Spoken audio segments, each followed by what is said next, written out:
Bienvenidos a un nuevo debate de Sanitaria 2000. En esta ocasión vamos a hablar de la medicina de familia, el primer nivel asistencial y eso, de la lección MIR, que ya no queda mucho para que sea la nueva lección tras el examen que se realizó hace un par de semanas. Ocurre algo, y es que medicina de familia, a pesar de ser la base del sistema sanitario, tiene problemas para ocupar todas las plazas en sucesivas elecciones de los últimos años. También un estudio reciente en Reino Unido intentaba desvelar las causas de ese poco atractivo que tenía la medicina familiar para los estudiantes, y algunas de las explicaciones que dieron los estudiantes fueron bastante significativas, diciendo que la medicina de familia tenía una retórica en las facultades, una retórica antimedicina de familia, que no se veía como una especialidad como tal. Incluso había un estudiante que decía: no seas médico de familia, es basura. Por eso contamos con nosotros hoy, esta tarde, con 4 invitados de excepción para debatir las causas y las soluciones a este poco atractivo que los estudiantes ven en la medicina de familia.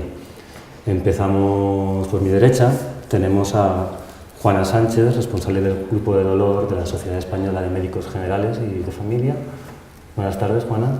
Hola, buenas tardes a todos y encantada de estar aquí y agradeceros este debate tan interesante. Lo primero que me gustaría decir es que la medicina de familia como tal y como especialidad, cuando surgió, era la gran esperanza del Sistema Nacional de Salud. Todos pensábamos que podríamos ser el gestor de los casos y el eje que dinamizara y promoviera la modernidad del Sistema Nacional de Salud. Esto a lo largo de los años hemos visto que no se ha desarrollado. Desde el 78 la medicina de familia ha sido el fondo de saco o la papelera de reciclaje, y eso ha hecho que no sea atractivo para los estudiantes. Y a mí me gustaría también añadir que donde en las facultades, donde hay cátedras de medicina de familia o donde hay una enseñanza, digamos, más actualizada, más dirigida a lo que debe de ser un médico pluripotencial y no un superespecialista, de los cuales lo que necesitamos son médicos pluripotenciales, no superespecialistas, de esos vamos a necesitar menos. Pues sí que creo ciertamente que los estudiantes tienen mejor idea de lo que es la medicina de familia y por lo tanto probablemente puedan elegirla mejor. Gracias, Juana. A su lado está Blanca Lucio, vocal de atención primaria del Consejo Estatal de Estudiantes de Medicina. Buenas tardes, Blanca. Buenas tardes, encantada de estar aquí también, y un poco por la línea que ha seguido. Sí que es verdad que la medicina de familia llega a un punto en el que el estudiante no sabe qué es o no sabe su existencia hasta que no llega a unas prácticas y las lleva a cabo. ¿Cuál es el problema? Que no se contemplan a través de créditos esas prácticas, esa teoría en atención primaria, y desde luego es la base la que va a establecer el prestigio, la que va a establecer la visión de la atención primaria, y somos los estudiantes el futuro de la medicina. Por tanto, ¿quiénes son los primeros que deben de conocerla y de conocer su importancia? Los estudiantes, y la educación es la base de ello. Gracias, Blanca.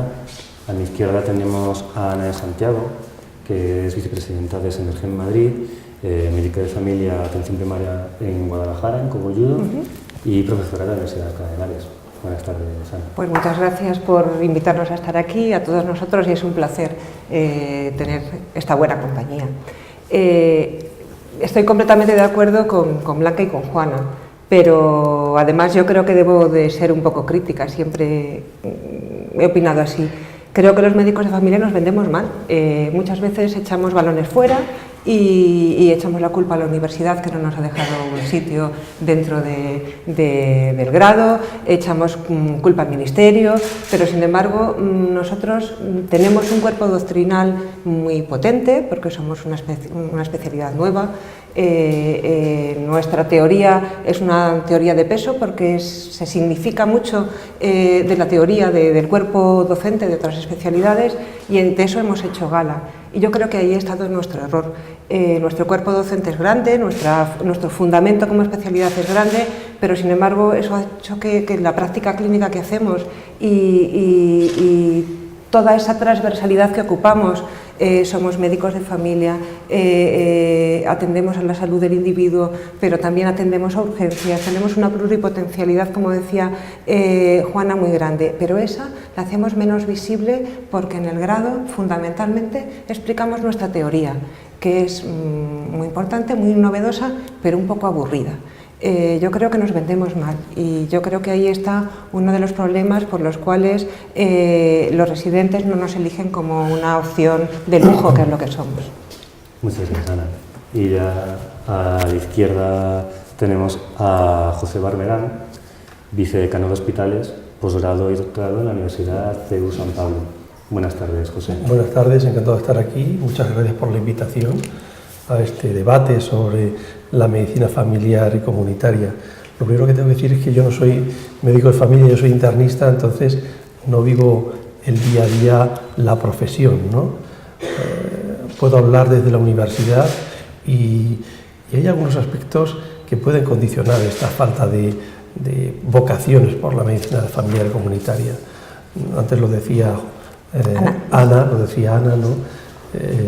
Está poco representada dentro del grado la medicina familiar y comunitaria. Bueno, y ahora está representada porque cuando yo era estudiante de medicina no había esa asignatura, ¿no? Ahora los alumnos tienen esa asignatura. La verdad es que los temas son un poco repetitivos de lo que se estudia en patología médica, en patología quirúrgica, en medicina preventiva, porque tiene un poco de todo, ¿no? Y luego las prácticas, pues está un poco en contacto con lo que es la medicina familiar y comunitaria. Ahora es verdad que también tienen que rotar por centros de salud obligatoriamente, pero están un poco fuera del contexto universitario. El alumno vive la universidad y lo que vive de lo que se empapa es del hospital. Vive en el hospital, está en el hospital y por mimetismo pues quiere ser internista, cardiólogo, nefrólogo, cirujano. Y ve un poco la medicina familiar y comunitaria, bueno, pues como una opción, pero quizás en un segundo lugar, ¿no? En un segundo lugar. Yo creo que esto puede ser, desde el punto universitario, una de las razones por la que los médicos jóvenes no eligen esta especialidad. Y creo que en definitiva puede ser un poco por desconocimiento de ella. Desconocen qué es exactamente, no saben lo que hace un médico de familia.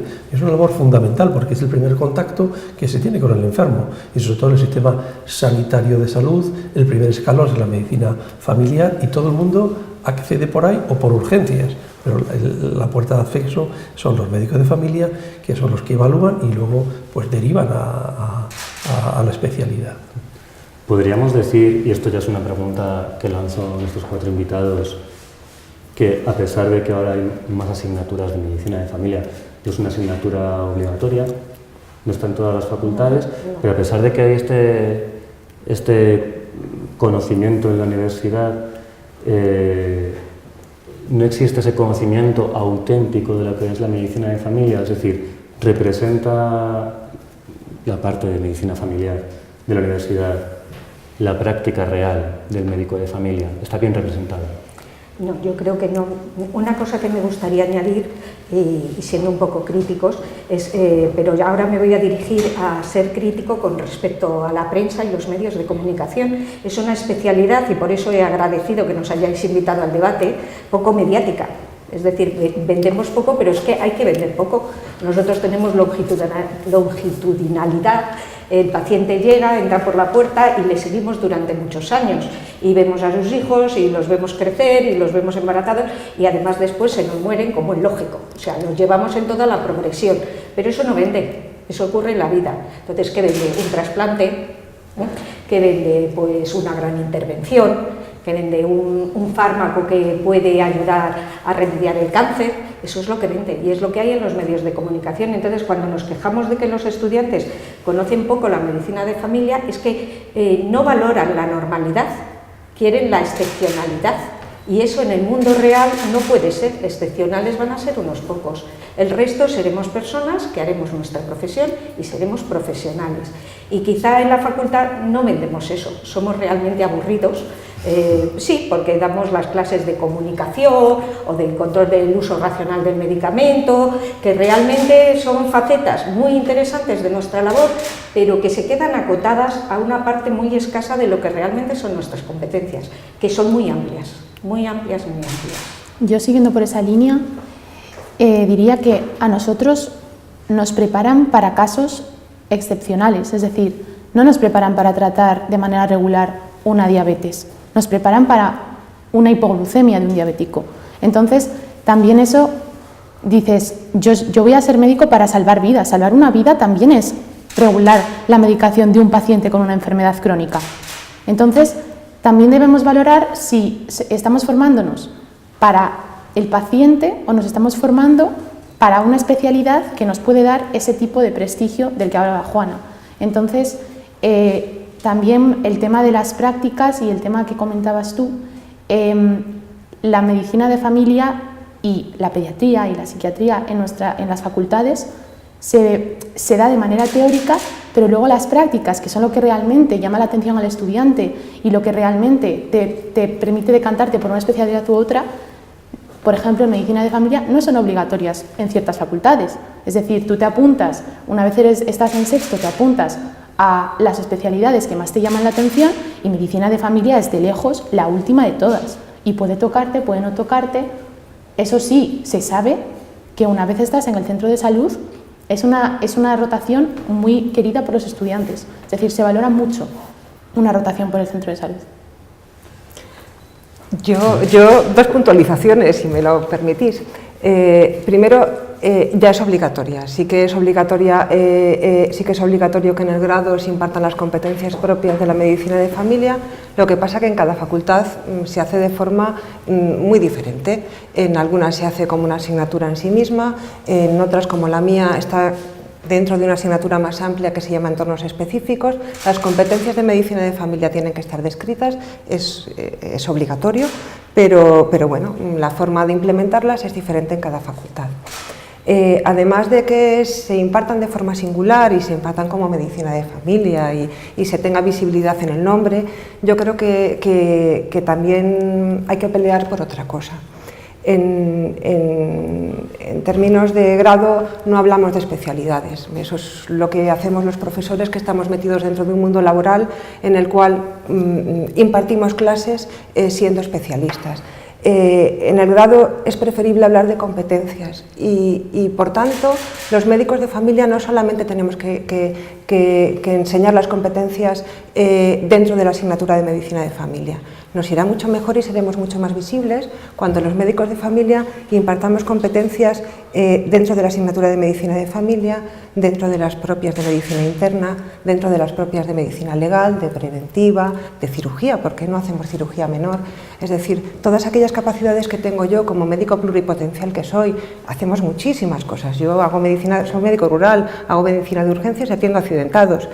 Cuando esas competencias que yo tengo se repartan dentro de todas las asignaturas y yo de mi visión propia de la medicina como médico de familia dentro de varias asignaturas del grado, probablemente llegue más, y llegue más porque no estaré encasillada dentro de un cuerpo doctrinal, sino que sea capaz de ofertar todas esas caras diferentes que somos. No estamos solamente en centros de salud, estamos en centros de salud, en centros de urgencias, en UBIs móviles, en servicios de preventiva. Los médicos de familia realmente hacemos muchas cosas y dentro del grado yo creo que debemos de estar representados dentro de muchísimas materias y entonces seremos capaces de demostrar todas aquellas competencias que somos capaces de aglutinar. No sé, José, tu visión, ya que eres internista, nos puedes decir una cosa que es... Los internistas también. Que en esta encuesta de la que hablaba en Reino Unido, pues decían que el especialista de hospital como que veía la medicina de la familia como algo menor.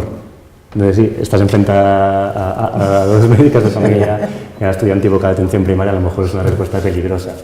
No, pues yo primero tengo que decir una cosa de la asignatura de medicina familiar, ¿no? Se da en tercero en mi facultad. Pero se da en tercero. Es decir, yo cuando veo qué contenidos tiene, cuando yo era estudiante de medicina, estas asignaturas no existían. Yo tenía 5 asignaturas, que eran pues la patología médica, la patología quirúrgica, luego te voy poniendo alguna más, ¿no? Entonces, todo esto ha ido viniendo, igual que la geriatría, que tenemos otra asignatura que se llama geriatría, y ha ido viniendo, ¿no? Entonces, yo cuando hablo con los que dan geriatría, con los que dan medicina de familia, como vicedecano de hospitales que soy, a veces no les entiendo. No les entiendo, porque, claro, yo creo que para ser atractivo, lo que tú tienes que contar, no es contar otra vez la neumonía, la arteriosclerosis, no, tú lo que tienes que contar es qué haces tú en tu ámbito con esto. Y creo que lo puedes hacer atractivo. Si tú le dices a un alumno, mire, que yo quiero ser endocrino. Ah, ¿usted quiere ser endocrino? Sí, sí. ¿Y por qué quiere ser endocrino? Porque me gusta mucho la endocrinología. Ah, ¿le gusta mucho a usted la endocrinología? Sí, sí. Pues sabe usted que a lo mejor siendo médico de familia usted ve más diabéticos, hipotiroidismos e hipertiroidismo, cosas, enfermedades endocrinológicas prevalentes, que un médico especialista. Y usted sabe que va a controlar la diabetes desde el diagnóstico hasta que se muera, y usted sabe que va a modificar, puede implementar el tratamiento, que puede mejorar su estado de salud, que puede evitar las complicaciones. Ah, sí, claro, se tiene que explicar. Lo que tú no puedes explicarle es la diabetes otra vez, de arriba abajo. No, mire usted, ¿qué hacemos los médicos de familia con la diabetes?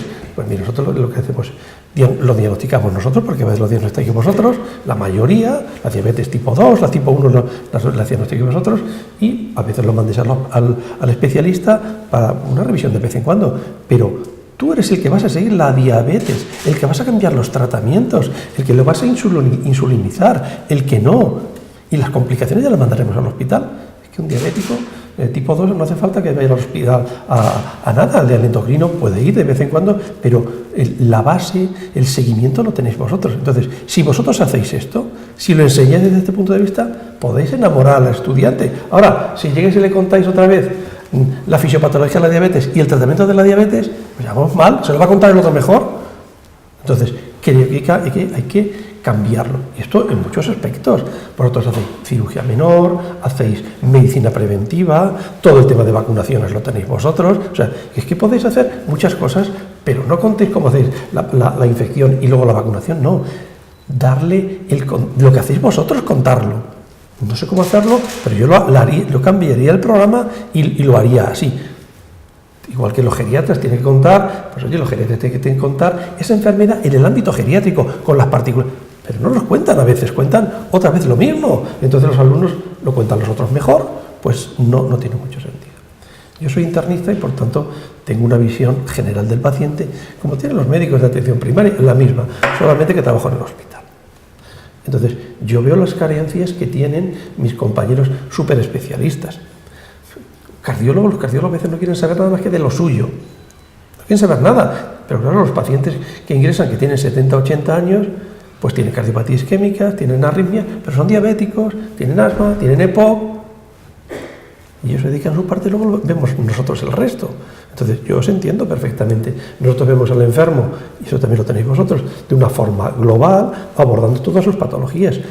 Naturalmente que nosotros no podemos afinar en una parte determinada, ya lo harán ellos, pero ese paciente lo llevamos nosotros, lo lleváis vosotros en el ámbito extrahospitalario. Por lo tanto, yo creo que esto, si lo hacéis atractivo, digo, lo hacéis porque sois vosotros, yo no pertenezco a vuestro ámbito, si lo hacéis atractivo, podéis tener muchos adeptos.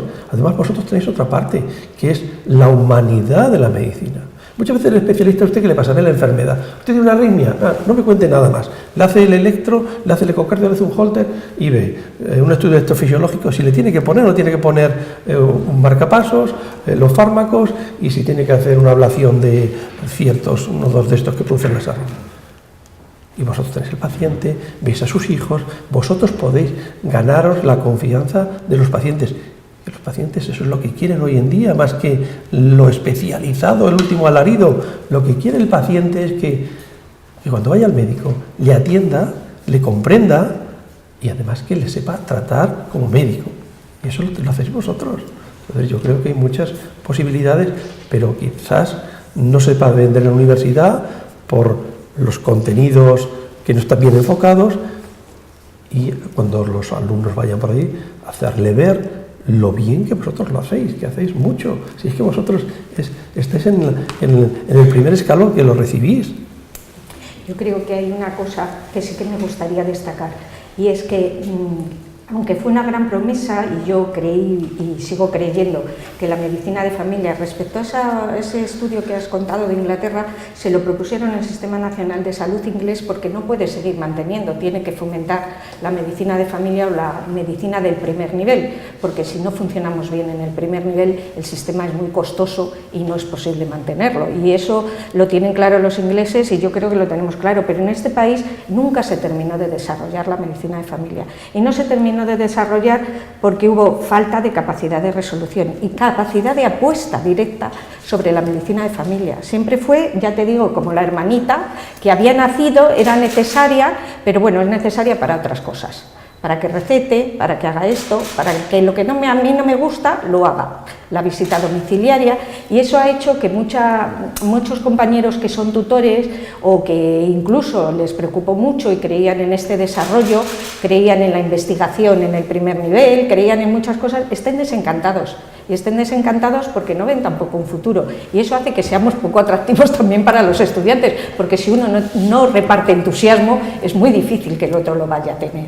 Y eso es un gran hándicap, y es un hándicap porque no se termina de desarrollar convenientemente la medicina de familia. Nos hartamos de decir que es el centro del sistema y la puerta del sistema, pero nadie se la cree. Nadie se la cree. Vamos, yo en ese aspecto soy crítica. Nadie se lo cree porque luego estáis muy mediatizados, es decir, tenéis tiempos cortos para ver a los pacientes. Exactamente, a eso me refiero. Os han burocratizado muchísimo. Agendas de cantidad os y han no de jerarquizado calidad. mucho, de tal forma que os habéis convertido como en un funcionario que está en una ventanilla, que va a hacer una póliza, una reclamación, pues tú y le dices, mire, es que tengo 10 minutos porque tengo que ir. Y luego ni miramos al paciente porque estamos metiendo datos en el ordenador. No miramos al paciente, no lo ocultamos. Y yo creo que hay otra cosa, además, ninguno, ni desde el hospital, ni muchas veces desde la atención primaria, trabajamos ni nos creemos la multidisciplinaridad. El paciente no es mío ni tuyo, el paciente está en los dos sitios, yo trabajo y soy la casa en la que viven los pacientes, pero tú también. Y esos canales no de comunicación, es que tienen que ser una sola cosa. Cuando comentabas que a nivel universitario la atención primaria estaba lejos porque estaba físicamente lejos, dices, en el mundo de hoy nada está lejos ni cerca. No hemos sido capaces de hacer un único mundo, una única casa donde viven los pacientes, que sea la mía y la tuya también. Y que el paciente circule en los dos pisos de forma uniforme porque tú y yo estemos permanentemente en comunicación. En un mundo donde todo ha cambiado y una historia electrónica que tendría que ser ágil, unas telecomunicaciones que tenían que ser muy ágiles, sin embargo, eso no lo sabemos aplicar a las medicinas, es una gran paradoja. Y yo creo que eso hace que haya un primer y un segundo nivel y no una planta baja, que es en la que debemos de estar todos. Yo creo que una cosa que puede ayudaros mucho es en la relación con la especializada, son los métodos estos que hay ahora de diagnóstico y de telecomunicación, ¿no? Que va a llegar un momento en que a lo mejor no hay que mandar al paciente allí directamente, sino que habrá consultas electrónicas. En nuestro hospital lo estamos implantando ya esto. Es decir, llega el paciente, le ves y a lo mejor la segunda visita no tiene que ir. Simplemente tú tienes los datos de él y haces una visita vía una videoconferencia. Mire usted, el electro está bien, la analítica está bien, por tanto no hace falta que venga, ¿no? Y si tienes que verle, pues le dices, mire, tiene que venir porque tiene este problema, hay que tratarle o hacerle esto, ¿no? Entonces, este tipo de comunicación virtual con la especializada puede ayudar mucho, de tal forma que tú puedes hacer una consulta sobre un paciente determinado, no enseñándolo, sino ya ve el especialista, se pone a tal hora vamos a resolver los casos de cardiología, tal, y tú a tal hora, a lo mejor estando el paciente, le dices al cardiólogo, oye, mira, tengo tal, pues este hay que hacer un holter, este hay que hacer un electrofisiológico, este hay que hacer un ecocardio, o este hay que derivarlo a cirugía cardíaca, tal, y el otro, pues yo te aconsejo que le pongas este tratamiento y vas comentando. Entonces, creo que la forma hay que variarla, ¿no? Hay que variarla. Y quizás no haya que llevar al paciente, porque además los pacientes son cada vez mayores, donde hazle una consulta, desplázalo, los hijos no pueden ir con él porque trabaja, él no puede ir. Esto, yo creo que esta labor os va a beneficiar si la sabéis hacer en el sentido de, o la sabemos hacer todos, de tener una comunicación mucho más fluida entre el primer sistema o el primer escalón y el segundo escalón, ¿no? Me hacía mucha gracia el otro día porque yo soy de Ciudad Real, ¿no? Y entonces que trabajo aquí en Madrid. Entonces me comentaba un familiar que un hijo suyo había tenido un neumotórax. Le había hecho un tratamiento conservador en el neumotórax y bueno, pues se le repitió el neumotórax, chico joven, ¿no? Y entonces pues tiene que ver al cirujano torácico para ver si lo operan o no lo operan. Entonces, como el hospital de Ciudad Real no hay cirugía torácica, se tiene que ir a Albacete para hacer la consulta de si lo opera o no lo opera, para verle 5 o 10 minutos y no tiene mucho sentido. O sea, esto o se arregla de otra forma o no. Y vosotros en esto tenéis mucho que decir. La ordenación, la jerarquización de pacientes, la forma de mostrarlos, etcétera, etcétera. Creo que eso sois un triaje de estos pacientes, de los que deben ir, de los que no deben ir, etcétera. Y el que no esté contento ya irá a urgencias y colapsará el sistema, ¿no? Entonces, yo creo, pero tenéis que venderlo de otra forma.